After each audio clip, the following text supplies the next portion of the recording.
할렐루야. 더드림교회 온라인 가정예배에 나오신 성도님들 한 분 한 분을 주의 이름으로 축복하고 환영합니다. 우리 주 예수 그리스도의 은혜와 평강이 우리 성도님들의 삶 가운데 날마다 가득하기를 바랍니다. 그럼 찬송가 453장 예수도 알기 원하네 찬양 드리시면서 1월 마지막 주 더드림교회 가정예배 시작하도록 하겠습니다.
오늘 우리에게 주시는 하나님의 말씀은 욥기 34장 1절로부터 20절까지의 말씀입니다.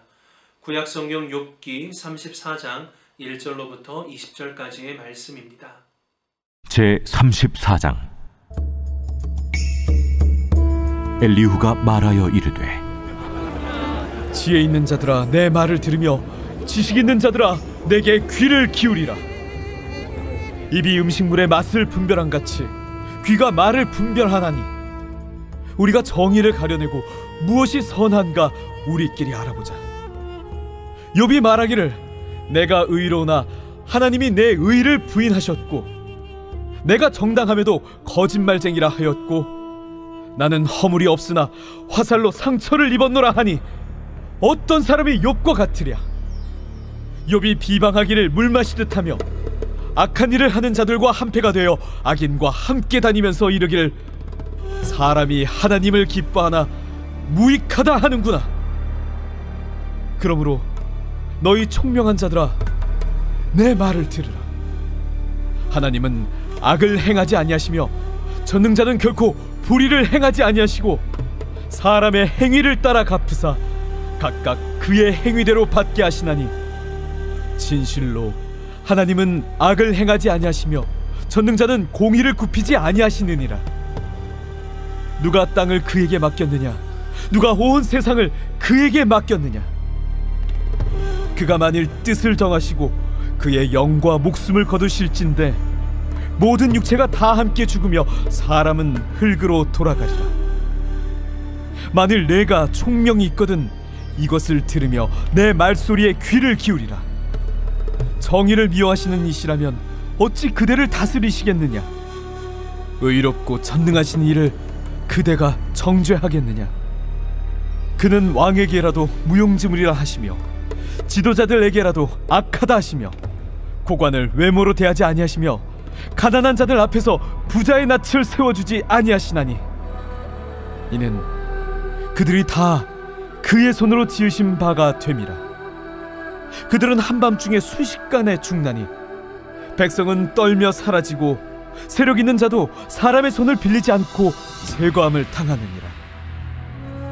엘리후는 욥과 그 세 친구의 대화를 보다 못해 논쟁에 뛰어들었습니다. 욥을 향해 엘리후가 권면하며 조목조목 따지고 들지만 냉랭했던 분위기는 좀처럼 나아질 기미가 보이지를 않습니다. 욥과 대화를 이어나가고자 하는 엘리후의 접근 방식이 세 친구와 별반 다르지 않았기 때문입니다. 그저 인과 율로 욥의 고난을 해석할 뿐이었습니다. 오늘 본문 말씀을 보면 그동안 세 친구와의 대화에서 욥이 했었던 그 발언들을 엘리후가 네 가지로 정리하는 것을 볼 수 있습니다. 첫 번째, 욥은 자신이 의롭다고 주장하는데 하나님은 욥의 의로움을 인정하지 않으셔서 욥이 억울해한다 라고 하는 것. 두 번째, 욥 자신은 자신의 삶에 부끄러움 없이 살았다고 자부하지만 하나님께서는 그를 거짓말쟁이로 만들었다는 것. 세 번째, 욥 자신은 아무런 잘못이 없고 그저 하나님이 쏘신 활로 인해 치유할 수 없는 상처를 받았다는 것. 네 번째, 사람이 하나님을 아무리 기쁘게 해드린다고 해도 우리가 덕볼 것은 아무것도 없다라고 한 것. 이것이 엘리후가 욥 곁에 있으면서 들었다라고 하는 내용입니다. 엘리후의 기억에 근거한 말에 대해 팩트 체크를 하면 그 중에는 맞는 말도 있고 애매한 것도 있고 심지어는 틀린 말도 있습니다. 엘리후는 욥이 하나님을 비방했다고 하지만 사실 욥은 하나님을 비방한 것이 아니라 자신의 비통함을 호소하고 있었던 것뿐입니다. 까닭없는 고난, 이유를 알 수 없는 고난 가운데 자신의 처지를 호소한 것뿐이지만 엘리후는 이렇게 욥의 발언들을 곡해하고 왜곡했습니다. 욥의 처지와 욥의 발언들을 다르게 곡해하는 엘리후의 모습은 마치 성수에서 한나가 흐느끼며 기도할 때 엘리 제사장이 술 취했다고 잘못 판단했던 것과 비슷합니다. 욥을 판단하고 몰아붙이는 엘리후의 모습을 보면서 우리의 모습을 돌아보게 됩니다. 내 판단이 틀림없다. 내가 정확히 안다 라고 자신만만하지만 틀린 경우가 많고 왜곡되고 과장된 부분이 많이 있을 수 있다는 것입니다. 내 방식, 내 생각대로 판단하면 오류가 있을 수 있다는 것이죠. 엘리후의 모습을 보면서 성도와 교회가 특별히 조심해야 할 것은 자신이 옳다고 하는 것을 증명하기 위해 상대방의 틀렸음을 보여주려고 하는 태도입니다. 엘리후는 자신이 맞다는 것, 그리고 자신의 의견이 자신이 주장하는 내용에 대한 정당성을 확인하기 위해 욥이 틀렸다고 계속 지적을 하고 있습니다. 엘리후는 욥의 아픔을 헤아리기보다는 그저 욥의 발언들을 곡해하며 나는 다 안다라는 식의 발언을 이어가고 그에게 아무 의미 없는 충고만 늘어놓을 뿐이지요. 신앙이 바르다는 것, 신앙이 깊어진다는 것, 신앙이 성숙하다라고 하는 이 모든 것은 겸손과 불가분이지만 엘리후의 모습에는 겸손보다는 교만함의 모습만 보여질 뿐입니다. 엘리후는 이처럼 욥의 발언들을 곡해하는 것으로 끝나지 않고 욥에게 전능자의 공의, 하나님의 공의에 대해서 한 수 가르치고 있습니다. 그러나 엘리후가 하나님의 공의를 말하는 까닭은 하나님의 공의를 높여드리기 위함이 아니라 하나님의 공의를 예를 들어서 욥의 고난을 해석하려고 했던 것뿐이고 욥의 모든 고난이 죄의 결과라는 것을 증명하기 위함이라는 것, 그리고 거기에 더불어 자신의 의로움을 내세우기 위한 것, 그 이상도 그 이하도 아니라는 것입니다. 이처럼 엘리후는 하나님의 공의라고 하는 것을 가지고 와서 욥의 고통을 설명하려고 할 뿐입니다. 그러나 성경이 보여주는 하나님의 공의의 핵심은 십자가입니다. 하나님의 공의는 절대로 우리를 비난과 정죄로 끝내지 않으십니다. 하나님의 공의는 정죄로 끝내는 것이 아니라 우리가 마음을 돌이켜 하나님의 사랑을 알게 하는 그 자리까지 가는 것, 그것이 예수님께서 우리에게 보여주신 사랑에 근거한 공의라고 하는 것입니다. 이처럼 하나님의 공의는 정죄가 아닌 사죄입니다. 그래서 예수님께서는 십자가에서 저들의 죄를 사하여 주옵소서 고백하시면서 인류의 모든 죄를 끌어안으시고 십자가에서 죽으신 것입니다. 우리도 마찬가지입니다. 우리가 어떠한 이야기를 하는 것, 누군가를 판단하는 것이 그저 정죄로만 끝난다면 그것은 하나님의 공의가 되지 않습니다. 우리가 십자가로 나아가야 하나님의 공의가 이루어지는 것입니다. 우린 하나님의 의로우심을 생각하면서 상대방의 연약함을 판단하고 지적하고 끝내는 경우가 너무 많이 있습니다. 그것은 인간의 의로움이 될 수는 있을지 모르지만 하나님의 정의, 하나님의 공의는 될 수 없다라는 것이죠. 고난당하는 자에게 필요한 것은 공격이 아니라 진심 어린 공감이고 그들에게 곁을 내어줄 수 있는 넉넉한 품이 되어주는 것.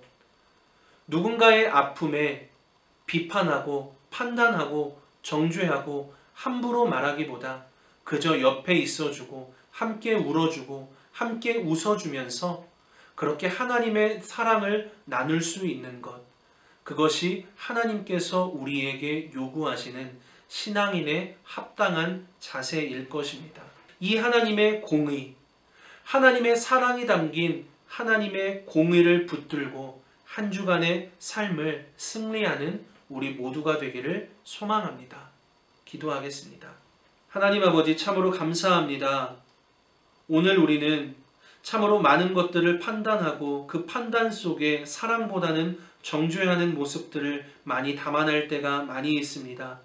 그렇지만 하나님께서 우리에게 보여주신 그 공의와 정의는 그저 판단하고 정죄하는 것으로 끝나는 것이 아니라 한 영혼이 주님께로 돌이키는 사죄의 자리까지 나아가는 하나님의 사랑에 근거한 정의요 공의인 줄로 믿습니다. 그리고 하나님께서 보여주신 그 정의의 핵심은 십자가라고 하는 그 사실을 우리는 다시금 알게 됩니다. 인생들의 연약함, 인생들의 그 완악함을 온몸으로 안고 십자가로 가신 그 예수님의 사랑을 다시금 기억할 수 있는 은혜를 우리들에게 베풀어 주시옵소서. 우리가 그 하나님의 공의 가운데 있게 하여 주시옵소서. 예수 그리스도의 이름으로 기도드립니다. 아멘. 하늘에 계신 우리 아버지, 아버지의 이름을 거룩하게 하시며 아버지의 나라가 오게 하시며 아버지의 뜻이 하늘에서와 같이 땅에서도 이루어지게 하소서. 오늘 우리에게 일용할 양식을 주시고 우리가 우리에게 잘못한 사람을 용서해 준 것 같이 우리 죄를 용서하여 주시고 우리를 시험에 빠지지 않게 하시고 악에서 구하소서. 나라와 권능과 영광이 영원히 아버지의 것입니다. 아멘.